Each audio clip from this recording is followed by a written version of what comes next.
My husband smiled and told me that he had given his entire year-end bonus of 100,000 yuan to his father. I kept a straight face and let out a dry retch. Then I transferred my whole bonus of 120,000 yuan to my mom. It was New Year's Eve. We arrived empty-handed at my in-laws' house. On the dining table sat the so-called reunion dinner. The only main dish was just a plate of pickled vegetables. My father-in-law suddenly slammed his hand on the table, angrily demanding. Liu Songyang looked at me with pleading eyes. I slowly picked up a piece of pickled vegetable and said calmly, "Go ask your dad for money." The icy air on New Year's Eve pressed down on my chest like a solid block of ice, making it hard to breathe. The old fluorescent light in the living room hummed loudly and monotonously. Its pale glow drained all color from our faces. That round table was supposed to hold a year's worth of abundant dishes and the warmth of the He family reunion. But now, it sat completely empty, like a bitter, mocking joke. A white porcelain plate quietly held a few lumps of pickled vegetables, blackened with smoke, not even glistening with oil. This was our New Year's Eve dinner. This is our New Year's Eve dinner. Liu Songyang's face flickered between red and pale, his hands and feet awkwardly searching for a place to rest. His eyes darted around like a frightened rabbit, dodging back and forth between me and Liu Jianjun from public security. Jianjun, a retired worker by background, had deep wrinkles carved across his face, which at this moment was set with a look of challenged authority, mixed with barely contained, raging anger. He slammed his hand down on the table again with force, the loud bang echoing sharply. Even the pickled vegetables on the plate jumped slightly. Suqing, I'm talking to you. His voice was sharp and piercing, with spit practically spraying onto my face. You and your husband's year-end bonuses add up to over 300,000 yuan. But when you get home, You can't even spare money to buy some groceries? Liu Songyang instantly looked panicked. He quickly reached out and tugged at my sleeve, lowering his voice with a pleading tone. Qing, it's the middle of New Year's. Please, don't confront Dad now. I didn't move a muscle, didn't even glance his way. My eyes fixed on the plate of pickles, slowly reaching out with my chopsticks to pick one up.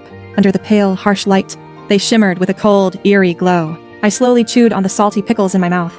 After swallowing, I finally looked up to meet Liu Jianjun's furious glare. Haven't you already been paid? Every single cent of that 100,000 yuan was handed over. When Liu Songyang transferred the money to you, weren't you pretty pleased about it?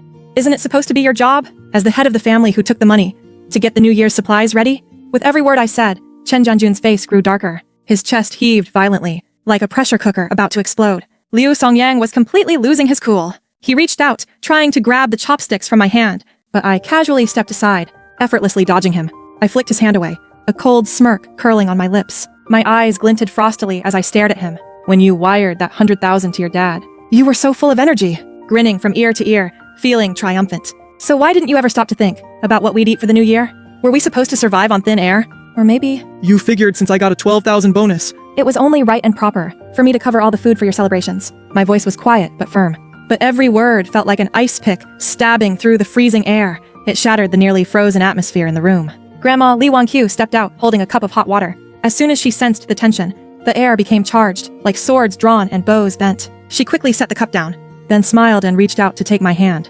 Qing, let's not make such a big deal out of family matters. Your father only wants what's best for all of us. I pulled my hand away, my gaze sharp and cold as a blade. What's best for the family? The best that leaves us with nothing but a single plate of pickles for New Year's dinner? Where exactly did those 100,000 yuan disappear to? That amount should have been enough for the whole family, yet we can't even afford one proper feast tonight. Grandma's face instantly turned as pale as paper, her eyes darting nervously everywhere. Her lips trembled uncontrollably. You're out of line, Liu Jianjun bellowed, blue veins bulging on his neck. I spend the money my son earns. And that's only natural. What business is it of yours, an outsider, telling me what's right or wrong here? A bitter, self-mocking smile flickered across my face. 3 years of marriage, and I've worked hard and honest for this family, without shame. In the end, in their eyes, I'm still just an outsider. Slowly, I set down my chopsticks, staring coldly at Liu Jianjun, and spoke each word with deliberate clarity. Liu Jianjun, let me remind you, the money your son earns is marital property shared between spouses, without my consent. He has no right to give that money away on his own. How that money is spent, I have every right to know. If you don't clarify this today... This matter isn't over. Liu Songyang finally lost his patience. He felt like I was attacking his dignity, embarrassing him in front of his parents. He shouted at me loudly, Suqing, stop making a scene. It's the new year. At least show some respect for my parents. I slowly stood up, looking at the man in front of me, the one I once thought I could trust with my life. At that moment, my heart felt like it was sinking into ice, growing colder, piece by piece. Ever since you secretly transferred that 100 grand to your dad behind my back, I knew this new year wasn't going to be a good one.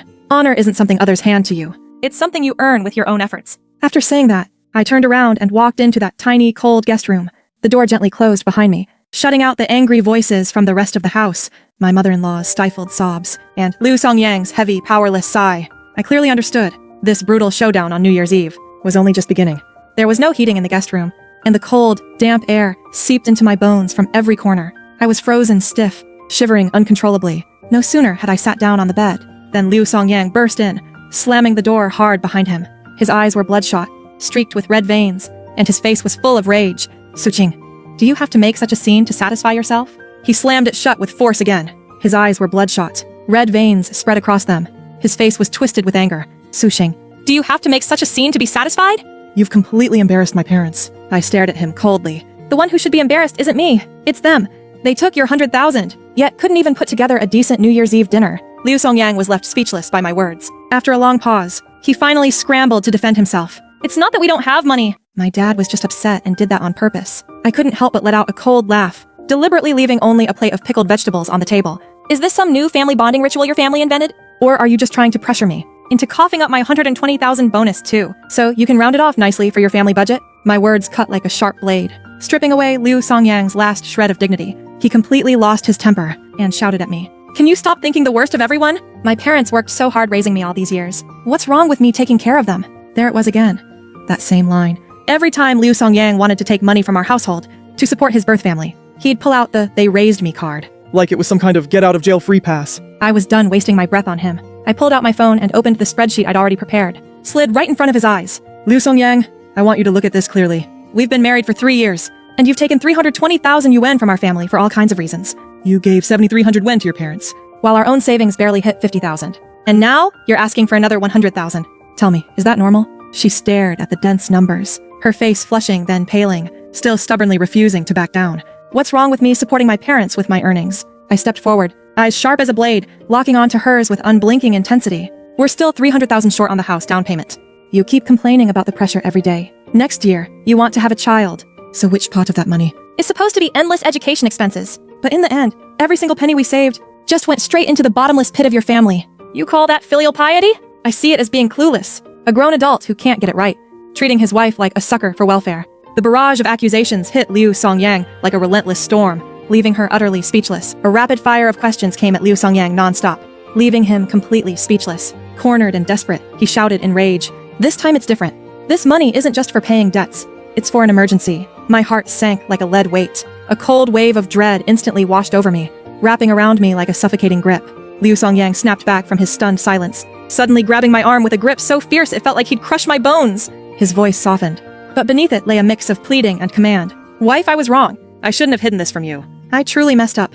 But now is not the time to argue. Xiao Yu's about to get beaten to death. Isn't your 120,000 bonus still there? Just take it out and pay off the bulk of the principal. We'll figure out the rest later, okay? His words were the final straw, crushing the fragile tower of our marriage that had long been on the brink of collapse. When he said, "Let me use that 120,000 bonus to plug the hole left by my family's mess," I finally understood. It was over between us. Liu Songyang, we're getting a divorce. The room echoed with cries and screams. Liu Songyang, we're getting divorced. The sound of crying and shouting fills the room. The argument suddenly came to a dead stop. Everyone froze as if someone hit pause. They stared at me in disbelief. I'm not putting up with this anymore.